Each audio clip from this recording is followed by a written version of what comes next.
Hi guys, welcome back to our channel. So చాలా months అయింది కదా లాంగ్ వీడియోస్ పోస్ట్ చేసి. షార్ట్ వీడియోస్ అయితే పోస్ట్ చేస్తున్నాం కానీ లాంగ్ వీడియోస్ పోస్ట్ చేసి చాలా రోజులైంది. ఒక మంచి లాంగ్ వీడియో కోసం వెయిట్ చేశాను. దీనికన్నా మంచి లాంగ్ వీడియో ఇంకేం ఉండదని ఇది పోస్ట్ చేస్తున్నా.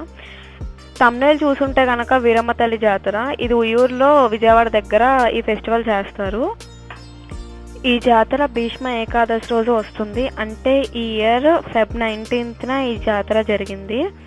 మీరు వీడియోలో చూస్తున్నట్టు చాలామంది ఈ ఫెస్టివల్కి వచ్చి ఎదురు దీపాలు ఇస్తారు అమ్మవారికి. ఈ జాతరలో ఎదురు దీపము లేకపోతే తిరుగుడు దీపం ఇస్తారు. అది మీరు కోరుకునే కోరికను బట్టి ఏ దీపం అనేది మీరే డిసైడ్ చేసుకోవాలి. ఎదురు దీపం అంటే అమ్మ రథంలో కానీ పల్లకిలో కానీ వచ్చినప్పుడు అమ్మవారికి ఎదురుగా దీపం చూపించాలి. తిరుగుడు దీపం అంటే అమ్మ ఊరేగింపుతో పాటు మనం దీపం పట్టుకొని గుడి చేరుకునేంత వరకు మనం దీపం పట్టుకొని తిరుగుతూనే ఉండాలి.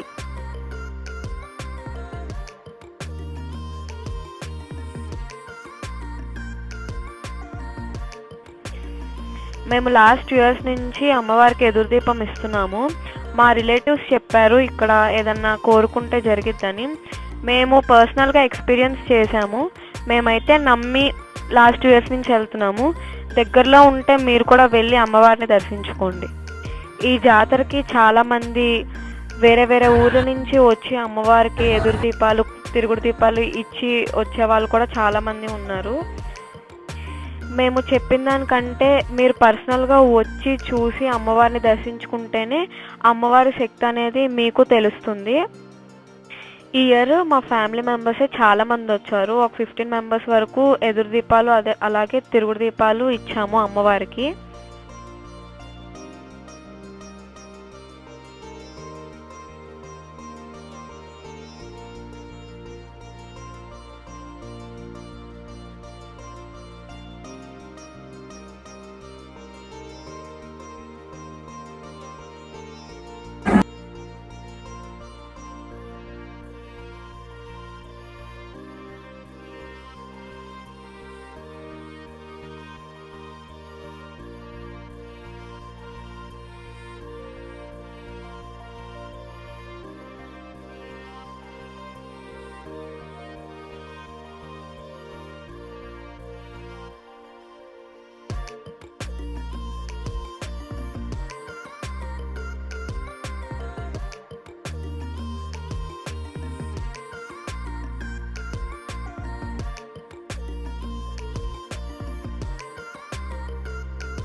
మీరు వీడియోలో చూస్తున్నట్టయితే అమ్మ పల్లకిలో వస్తున్నారు.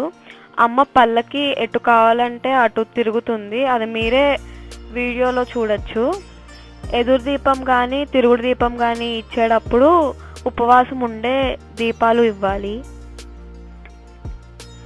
అమ్మవారికి ఎదురు దీపం ఇచ్చిన తర్వాత అమ్మవారి గుడికి వెళ్ళి అమ్మవారిని దర్శించుకున్నాము.